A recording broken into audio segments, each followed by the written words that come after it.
Foi muito legal, não é, Pedro? A gente poder presenciar esse momento histórico e transmitir tudo para o ouvinte da Rádio Bandeirantes. Queria agradecer aos muitos ouvintes que estiveram conosco aqui nessa jornada até o debate em todo o Brasil, pelas emissoras afiliadas à Rede Bandeirantes de Rádio, as emissoras que entraram em massa aqui nessa retransmissão, fazendo com que o alcance do debate fosse ainda maior do que já foi, não é? Porque a gente chegou a cada cantinho desse país pelas emissoras da Rede Bandeirantes de Rádio. Vamos lá, as minhas considerações a respeito do debate.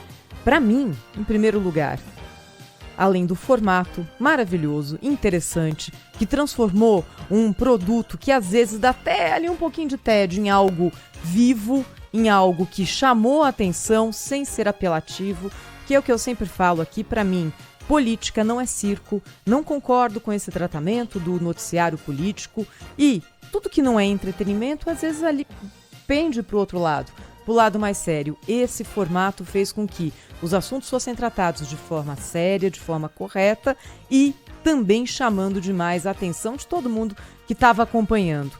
Para mim, os dois, tanto Lula quanto Bolsonaro, Pedro, saíram maiores desse debate. Sabe por quê? Porque você conseguir suportar durante 2 horas essa pressão psicológica do seu adversário ao seu lado, te olhando, falando, às vezes com o dedo ali apontado para você, cada um tocando na ferida do outro. Os dois conseguiram suportar isso sem perder em nenhum momento o rebolado, sem perder a calma, sem perder a linha de raciocínio. São pessoas resistentes, resilientes e mostraram isso durante o debate da Band ontem.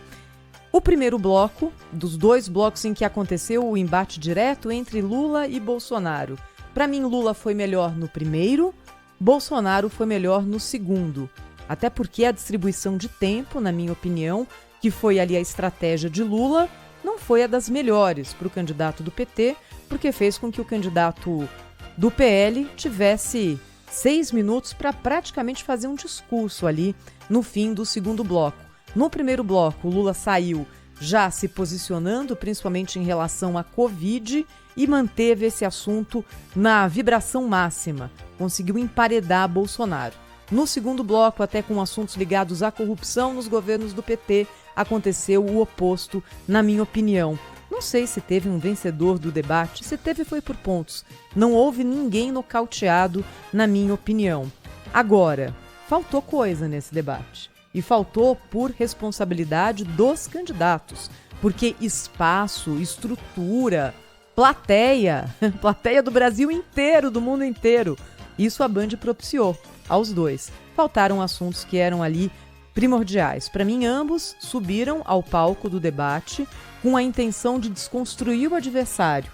Então, por muitas vezes, um olhou para o outro e disse: você mente, você é mentiroso, isso... Eles queriam desconstruir a imagem um do outro.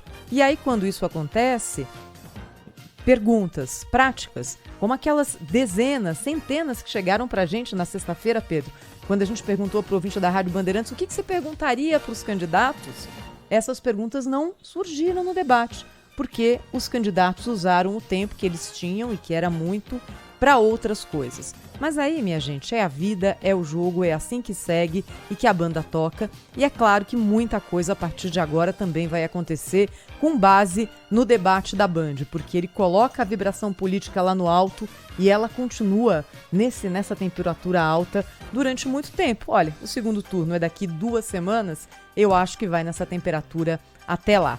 Olha, vamos dar uma olhadinha nos ouvintes que estão falando? Vamos lá, conosco? até porque esse é o assunto que está na capa de todos os jornais, todos os portais. Os analistas políticos estão debruçados a respeito do desempenho de Lula e Bolsonaro. Mas é importante ouvir, claro, a nossa audiência, saber o que o ouvinte achou desse encontro histórico promovido, mais uma vez, pelo Grupo Bandeirantes de Comunicação.